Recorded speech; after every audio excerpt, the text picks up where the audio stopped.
Magandang tanghali Pilipinas! Nasa huling linggo na po tayo ng Oktubre at tradisyon na nating mga Pilipino ang gunitain ang alaala ng mga mahal na yumao. Ito po ang rule kaugnay ng paggunita ng undas sa lahat ng pribado at pampublikong sementeryo, memorial parks at columbariums. Una, ang bilang ng mga bisita ay limitado sa maximum of 30% ng venue capacity. Kailangan magsuot ng face mask at face shield at mag-observe ng social distancing. Pangalawa, lahat ng pribado at pampublikong sementeryo, memorial parks at columbariums ay isasara sa mga bisita mula Biyernes, October 29 hanggang 2 ng Nobyembre.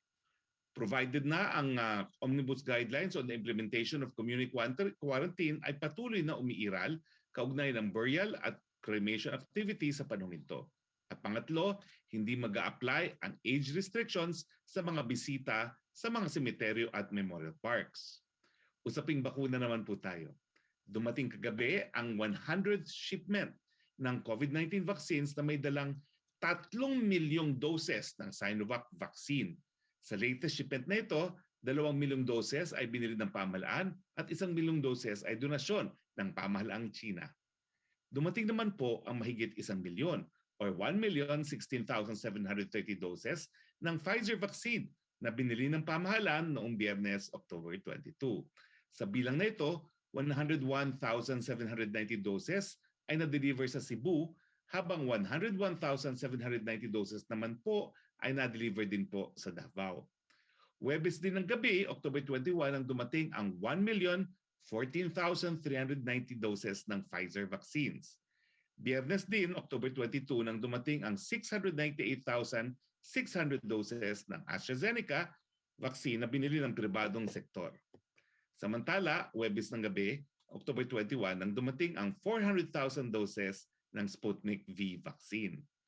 Nasa mahigit 55 million or 55,715,693 ang total doses administered sa Pilipinas as of October 24, 2021 ayon sa National COVID-19 Vaccination Dashboard. Sa bilang na ito, nasa 33.33% or 25,711,980 ang fully vaccinated sa buong bansa. Samantala sa Metro Manila, nasa mahigit 17 million or 17,621,460 ang total doses administered. Good news, nasa 95.02% na ang nakatanggap ng first dose o katumbas ng 9,289,795. Habang 85.22% naman po ang fully vaccinated o katumbas ng 8,331,665. COVID updates naman po tayo, no? Patuloy po ang pagbaba ng mga bagong kaso. Nasa 5,279 na po ito ayon sa October 24, 2021 datos ng DOH. Nasa 2,654,173 na po ang mga gumagaling. Nasa 96.3 po ang ating recovery rate. Samantala, nasa 41,793 ang binawi ng buhay dahil sa coronavirus. Nakikiramay po kami. Nasa 1.52% po ang ating case fatality rate. Ito naman po ang kalagayan ng mga ospital. Sa buong Pilipinas, 53% po ang utilized ICU beds. Sa Metro Manila, mas mababa po 46%. Sa buong Pilipinas, 41% ang utilized isolation beds. Sa Metro Manila, mas mababa po, 35% po lamang. Sa buong Pilipinas, 38% po ang utilized ward beds. Sa Metro Manila, 34%. Sa buong Pilipinas, 37 po ang utilized mechanical ventilators. Sa Pilipinas, 35. Sa Metro Manila, 35% po. Sa ibang mga bagay, magandang balita, binabati po namin si Carlos Yulo sa kanyang nasungkit na gitnong medalya sa men's vault at silver medal sa parallel bars event sa 50th FIG Artistic Gymnastics World Championships sa Japan. Congratulations! Patunay ito ng galing ng ating atletang Pilipino. Dito po nagtatapos ang ating presentasyon. Kasama po natin ngayon walang iba kundi si Department of Education Secretary Leonor Liling Briones. Ma'am, maraming salamat sa gift na Biblia. No? Thank you very much. And yes, ma'am. So excited na po ang marami para sa ating pilot implementation ng face-to-face classes para sa ating mga chikiting. Ano pong latest, Secretary Briones? Magandang balita at una sa lahat, belated happy birthday. Thank you, ma'am. And we will always be grateful to you for sharing kung anong mga pinakabagong balita galing sa Department of Education. Halos araw-araw na ang pagpaplano, ang pag-check up sa mga pilot schools na na-identify natin. Malaala natin na nag-umpisa tayo ng 1,900 schools na qualified, tapos na-reduce to 600, tapos re-review ng Department of Health, nag-clear sila ng 329 schools. So as of now, yung objective natin na maka-reach ng 100 schools, public schools, ay 90 na ang ating na-identify. Ito, sa opinion, hindi lamang Department of Education, kundi sa Department of Health. Kasi ang mahalaga yung tinatawag nating risk assessment. Hindi lamang na apat yung kondisyon kasi natin, Spokeshari. Una, kailan pumapayag ang local government units na magkaroon ng pilot face-to-face sa kanilang teritoryo. Pangalawa, yung aming facilities sa DepEd mismo ay appropriate at handa sa pilot face-to-face, distancing, tubig, medicines, and so on. Pangatlo, ito ay mahalaga kasi ang parents are very important. Kailangan may written consent ang parents. Walang sapilitan ito. Kailangan na pumayag ang mga parents na kanilang anak ay sasali. Kaya from the 1,900, nagiging 600, nagiging 329 na-assess ng Department of Health. Ngayon, so far, 19 na ka-schools ang na-identify natin na public schools. Ngayon, ang ginagawa natin ay mag-identify. Ito yung sinasabi nga natin na first batch, 59, tapos halos everyday may nadadagdag ng mga schools na nag-qualify. Tapos ang ginagawa natin ngayon ay rinireview natin dahil ang policy ay magdagdag tayo ng 20 ka-private schools. So ngayon ang aking undersecretary ay nakikipag-meeting sa Department of Health para makahingi ng risk assessment nila ng mga 20 ka-private schools. Pagkatapos Spokeshari, tinitingnan natin na ang mga international schools iba yung classification, tapos may mga additional standards sila. So we will assess also the private schools separately, the private international schools. Ngayon, itong international schools ay recommend na rin namin sa iisa ang talagang nag-submit ng complete plan for handling face-to-face.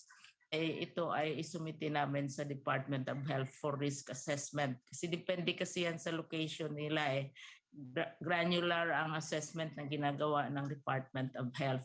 So far, we have 10 more to go. And then we will add the 20 private schools. And right now, one international schools has submitted to us their plan, and kailangang i-vet muna yan ng Department of Health kasi dahil sa location nila at saka risk assessment for wherever they are. So napakaganda naman ng response ng publiko dahil matagal na nila itong hinihintay. We are taking all the possible precautions dahil alam naman natin na ayaw ng presidente natin na ma-expose to danger ang ating mga learners, ang teachers at saka ang staff. At saka by the way, Spokeshari, worried tayo on the matter of the vaccination. So far, sa mga 90 schools, Spokeshari, 93.2% ng personnel ay already vaccinated. Yung personnel, staff, and so on, vaccinated sila. Kasi of course, there is a preference, and parents have also expressed this, that they would want vaccinated staff and teachers to attend to their children. Also, gusto kong i-repeat, Spokeshari, na ang mga pag-aaral sa buong mundo at saka dito sa Pilipinas nagpapakita na ang mga kabataan ay mas malaki ang resistance at resiliency sa COVID, but they can also be carriers. Kaya talagang kung todo ingat ang ginagawa natin. Finally, Secretary, mahaba ito. Yung face-to-face na ini-envision natin, iba sa face-to-face na nakasanayan natin. Na halimbawa, 5 days a week and how many hours a day kaharap ng mga estudyante and teachers. This will only be on specified hours in specified places, at saka kung mayroong mga developments na bigla na hindi natin inasahan, ay talagang siyempre ititigil ka agad yan. Ginagawa yan sa ibang mga bansa, no? So kung makukumpleto natin yung 100 public schools, ako naniniwala dahil even as mayroong nag-back out, mayroon namang sulat ng sulat sa akin na mga mayor, mga parents na gusto nila ang face-to-face. Pagkatapos, idagdag natin yung 20 private schools. Tapos sa international schools, so far, isa pa lang ang talagang complete na proposal. Tapos, kailangan din ng orientation para sa parents, sa LGUs, at saka sa school personnel. Hindi pwedeng magbukas na lang tayo dadating yung mga bata. Kailangan ma-orient, lalo na ang parents sa papel nila dahil may mga instances tayo, Spokeshari, na mga bata na iilan lang naman na naka-catch ng COVID ay hindi galing sa school dahil hindi naman tayo nag-face-to-face ngayon, kundi sa bahay, sa transportation at sa ibang sources. So lahat kailangan mag-cooperate, hindi lang ito sa Department of Education and sa Department of Health. Ang DILG kasali dito dahil malaki ang interest ng local governments dahil nasa kanilang teritoryo gagawin ang ating pilot. Maraming salamat, Spokes, and I'd be very happy to answer further questions. Yes. Thank you very much, Secretary Briones. Pumunta na po tayo sa ating open forum. Go ahead, Yusek Rocky. Yes, thank you, Secretary Roque, and good afternoon, Secretary Briones, and belated happy birthday din po, Secretary Briones. Belated happy birthday, Secretary Briones. Kaya pala friends na friends tayo dahil pareho tayo mga Librans. Oo nga, Libra. Balanced. Diba, sign of the scale. Correct. Happy birthday, Secretary Briones. Go ahead. Opo. From Laila Salaveria ng Inquirer po, ang first question niya, has the IATF as a body approved the HTAC recommendation to administer booster shots to health workers and seniors? If yes, when will this begin and what vaccines will be administered to them? Hindi po nag-meeting ang IATF last week, no? So wala pa pong na-approve ang IATF. That's an HTAC recommendation po. Opo.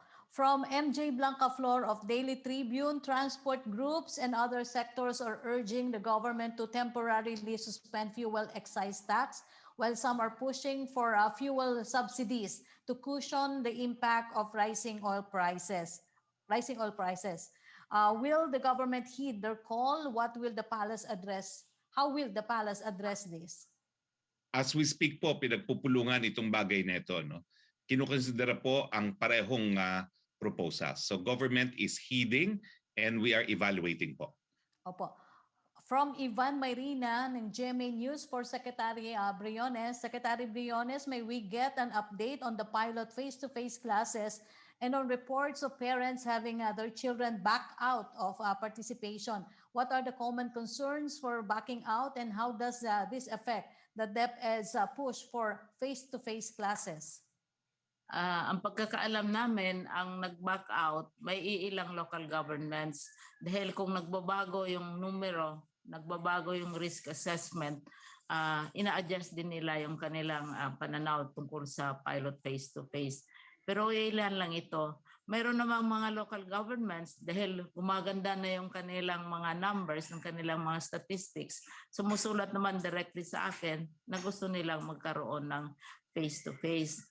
Ang parents, siyempre, naintindihan natin ang concern ng parents. Ang ano nila, ang tinitingnan nila, yung kapakanan ng kanilang mga anak at saka safety ng kanilang children. Sinabi ko na kanina na ang mga studies nagpapakita na mas resilient ang mga bata sa COVID-19. These are global as well as local studies, but we should not also take things for granted kasi they can pick up the virus in other places. Kaya kailangan ng cooperation talaga ng parents, ng transport service providers, etc. Hindi lamang yung sa eskwelahan. So lahat ito tinitingnan natin, at saka conditions ito. Kung mag-back out ang parents, siguro may nabasa sila na mayroong increase sa kanilang territory, yung risk assessment nagbago, and wala namang, hindi naman sila pipilitin. Ito, spokeshari ang mahalaga. Walang sa pilitan.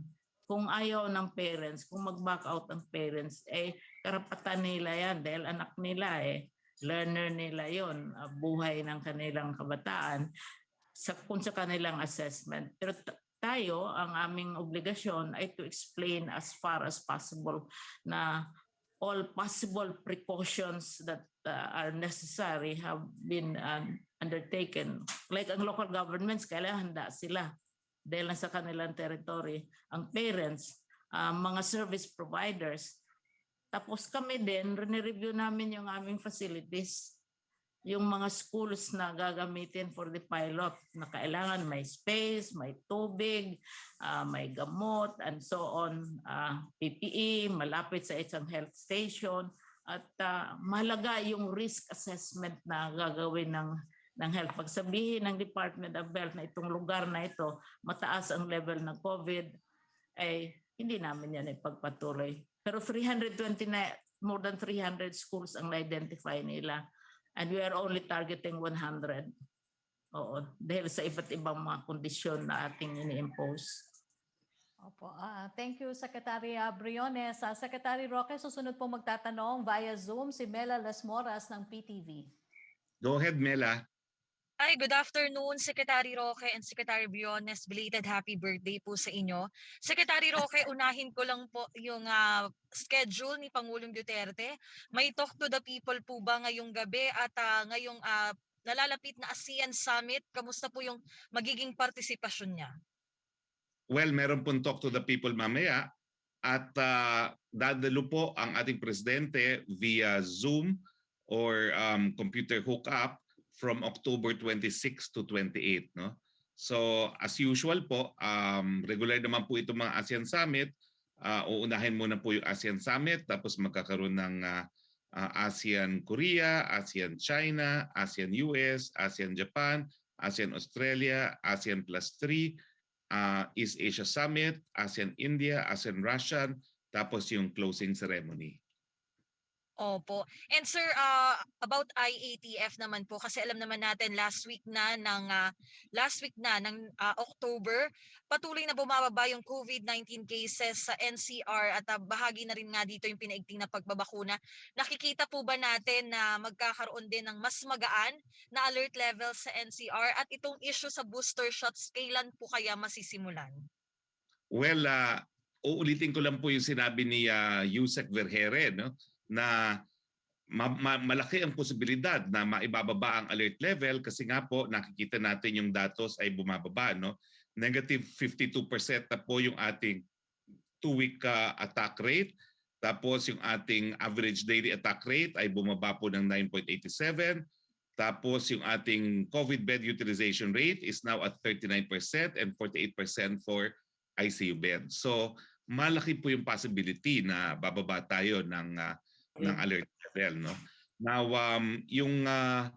yung sa booster shot, yan po ay recommendation ng HTAC. That will be tackled po I think in the next meeting of the IATF this Thursday. Opo. And sir, maitanong ko lang din po yung on social distancing. Kasi yung sa Dolomite Beach, nakikita natin talagang tinatangkilik ng ating mga kababayan. Paano po kaya maiiwasan yung talagang umpukan ng mga tao? And just for the record, pwede po ba yung mga bata na bumisita doon? Well, unang-una po ang mga bata, talagang for essentials lang po na dapat lumalabas ang kanilang mga tahanan, no? So hindi pa po pwede talagang magpasyal-pasyal ang mga bata. So unang-una nananawagan po kami sa ating mga kababayan, no? Pandemya pa po. Bagamat bumababa po ang mga kaso natin, nandiyan pa po si COVID-19, no? So wag po tayo magpabaya, no? Kinakailangan po mask, hugas, iwas, at kung kakayanin na, bakuna nga po, no? Nananawagan din po kami sa kapulisan, siguro diyan po sa Maynila, no? Kinakailangan po ipatupad natin yung social distancing, no? Talaga naman po ang Dolomite for the enjoyment of everyone. Pero wag naman hong maging dahilan yan para magkaroon tayo ng super spreader event. Opo. And one last question lang po kay Secretary Briones. Okay lang po ba, Secretary Roque? Yes, please. Opo. Go ahead. Hi, Secretary Briones. About lang po sa ma'am sa face-to-face classes. May I ask kung may changes po or kailan na po ba yung final target natin na masimulan ito, at given dun sa mga nabanggit yung immediate next steps, tayo po ba ay confident na or on track yung mga process natin bilang preparation dito?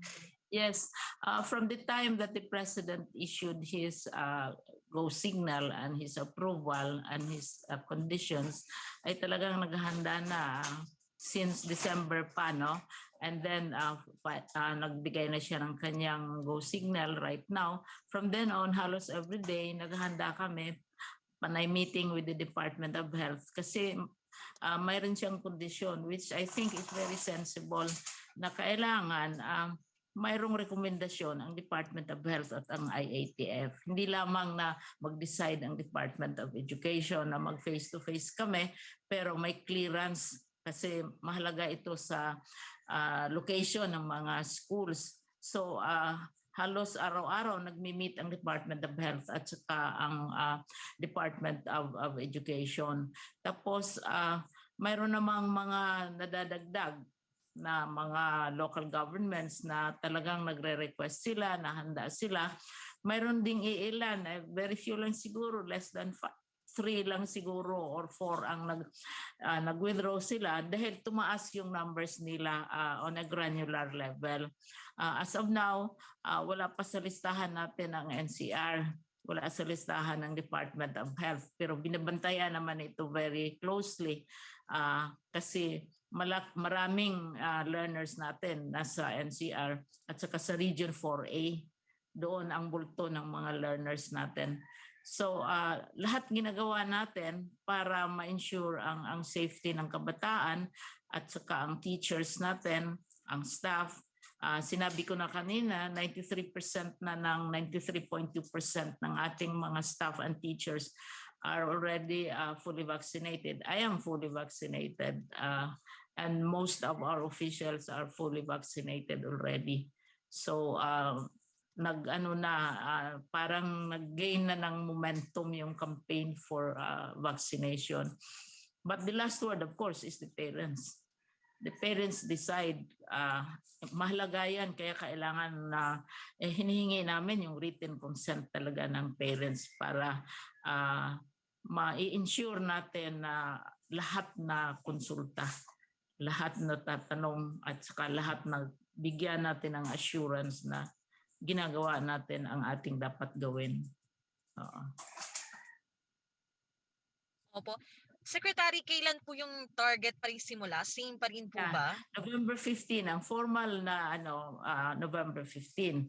Pero from the time that the president, almost a month na, halos na talaga, rinirefine na namin ng husto dahil klarong-klaro yung marching orders ng president, consult Department of Health, IATF, observe protocols, 100 ang sampling, and so on. Tapos November 15 for public schools, 22 for the private schools. Kasi ngayon, rini-review, as of now, right now, my undersecretary is meeting with the Department of Health and assessing also the private schools as well as the international school. As far as I know, one international school has submitted a complete plan for face-to-face, and I suppose the other schools will follow suit also. Okay. Thank you so much po, Secretary Briones at kay Thank Secretary you. Roque and kay Yusek Roque. Thank you. Maraming salamat, Mela. Balik tayo kay Yusek Roque, please. Yes, thank you Secretary Roque. May follow-up lang po para dun sa ASEAN participation ni Presidente from John Villaviray po ng Asahi, Manila. Are there any initiatives or new cooperation agreements that we are pushing during any of the summit meetings? And what can we expect from the ASEAN-Japan meeting specifically? Nako, hindi ko po alam ang detalye. No? I only have the schedule for now. Pero in the coming days po, titignan po natin kung ano yung mga magiging declarations ng ating Pangulo at titignan rin po natin kung ano yung magiging specific agenda doon sa tinatanong ninyong ASEAN-Japan Summit. Opo. From Ivan Mayrina ng GMA News, in her weekly radio program, Vice President Leni Robredo said that the DOJ's initial report on 52 drug war cases confirmed the long-standing observation that there are lapses in the government's war on drugs. Pala statement please. Similar question po yan with Maricel Halili ng TV5. Follow-up question, do you admit that there are lapses? What are the lapses that you have identified? Well, I think like any other government program, we cannot claim to be perfect.